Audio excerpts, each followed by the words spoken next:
Olá pessoal do terceiro ano da Escola Júlia Alencar Fontinelli. Estamos aqui para mais uma aula de História com a professora Lília. A gente iniciou na videoaula passada a Era Vargas, e a gente vai dar continuidade hoje. Lembra que eu falei que esse assunto é um pouco extenso, mas que é um assunto muito bom, interessante de estudar, importante para o Enem, Então vamos dar continuidade.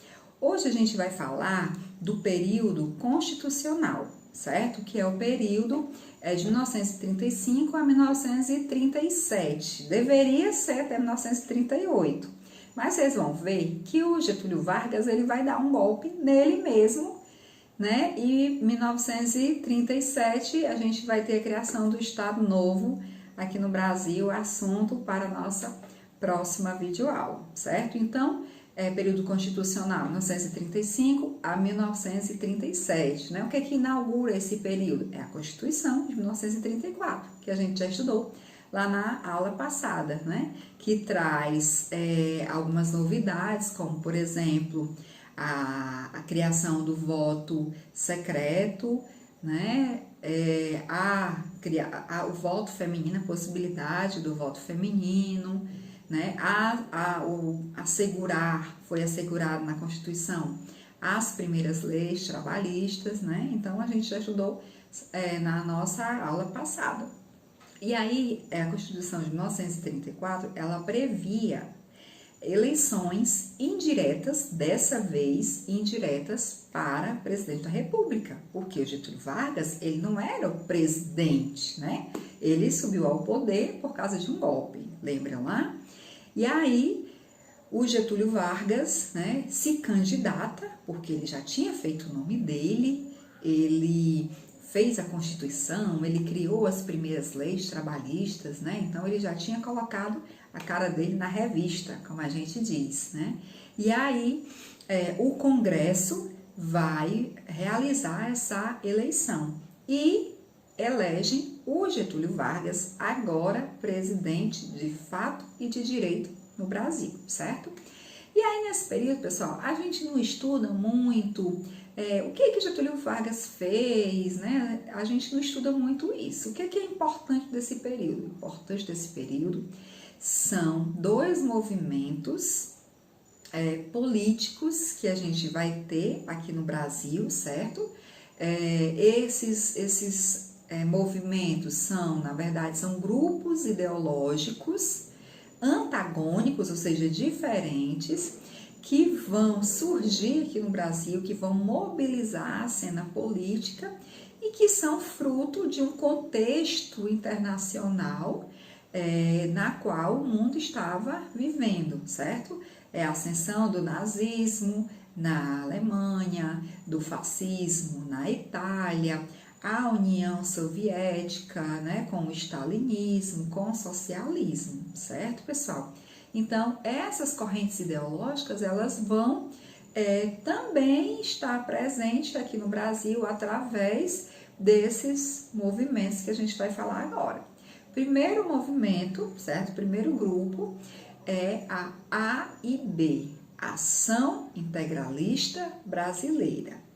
Esse movimento é um movimento de caráter ideológico nazifascista, tá certo? Inspiração nazifascista, nas ideias, no pensamento político, nas práticas, tá bom? O seu líder vai ser o Plínio Salgado, que é um escritor importante, muito conhecido aqui no Brasil nesse momento. Os integralistas, que nós chamamos assim, eles apoiavam Vargas como ditador do Brasil, acreditavam que por meio de um Estado forte, centralizado, autoritário, as coisas poderiam melhorar, era dessa forma que se deveria conduzir a política e o Estado brasileiro. Então, eles apoiavam Vargas, estavam lá do lado do Vargas, certo? Eles tinham como lema principal Deus, Pátria e Família. E aí eles usavam, camisas verdes, que inclusive eu tô com a camisa verde, mas não é por causa do integralismo não, viu, pessoal? Foi só uma coincidência. Eles usavam, né, camisas verdes no seu uniforme, gritavam uma palavra de ordem, Anauê, faziam alguns movimentos, algumas paradas, né, desfiles na rua, até para conquistar, né, mais adeptos para o grupo do integralismo. Um outro grupo ideológico que vai rivalizar com A e B é o grupo da ANL, Aliança Nacional Libertadora, certo? Aliança Nacional Libertadora. A ANL, ela tem como principal líder o Luiz Carlos Prestes. Ele é do movimento tenentista, né, que a gente já falou nas nossas aulas passadas lá na República Velha, certo?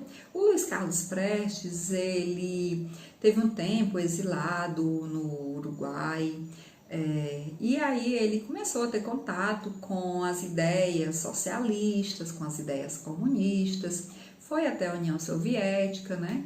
E aí quando ele volta para o Brasil, ele vai integrar esse grupo que era formado por socialistas, comunistas, anarquistas, né? Pelo PCB, que é o Partido Comunista Brasileiro, que existia aqui no Brasil nesse momento.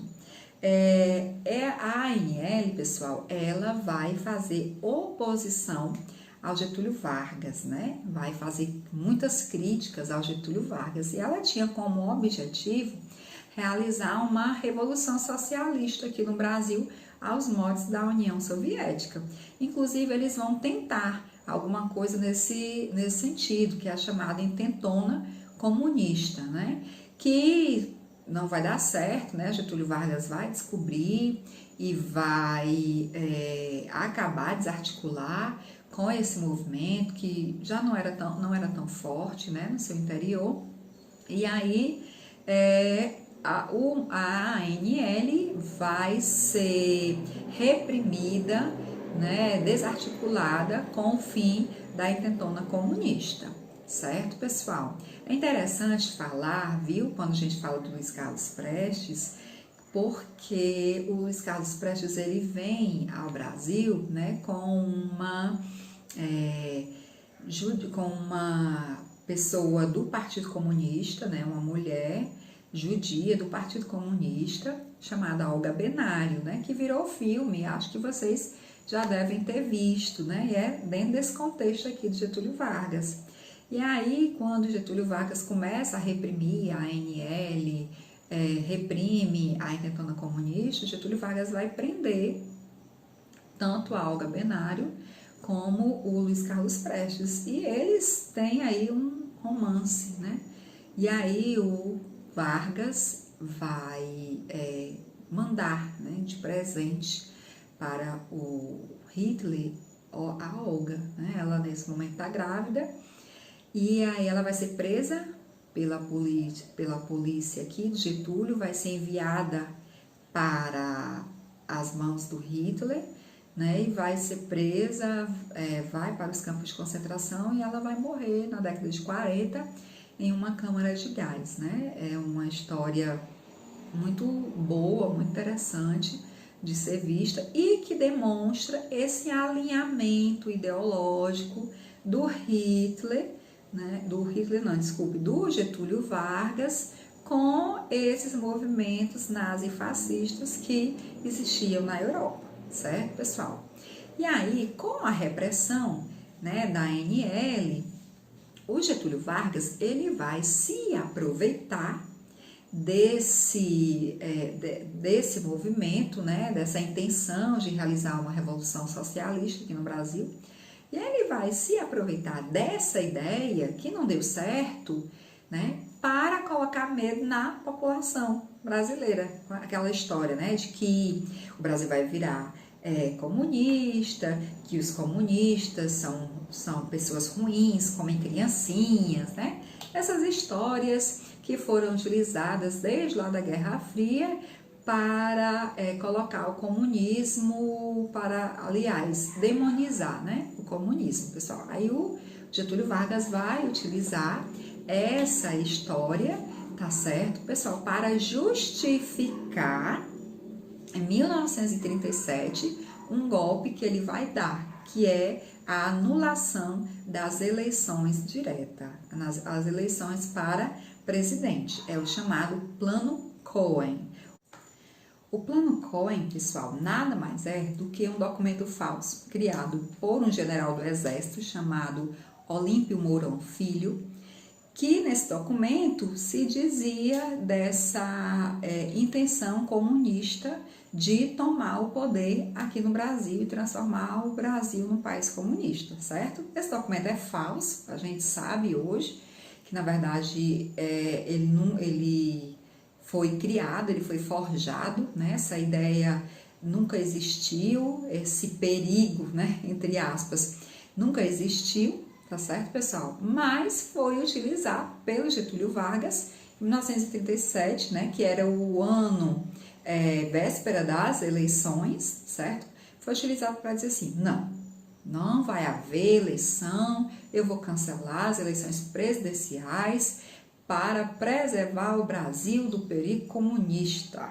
E nessa história, o Getúlio Vargas, né, convence a população e ele dá um golpe nele mesmo, né, porque ele cancela as eleições e se torna ditador no Brasil, tá certo, pessoal? Com plenos poderes para governar. É o que ele vai chamar de Estado Novo, né? Porque tudo que aconteceu antes dele foi velho, né? Por isso, a República Velha. E ele inaugura esse novo momento no Brasil, chamado Estado Novo, que é assunto da nossa próxima aula. E aí eu já deixo, né, a deixa e já convido vocês para assistirem a nossa próxima aula sobre Estado Novo.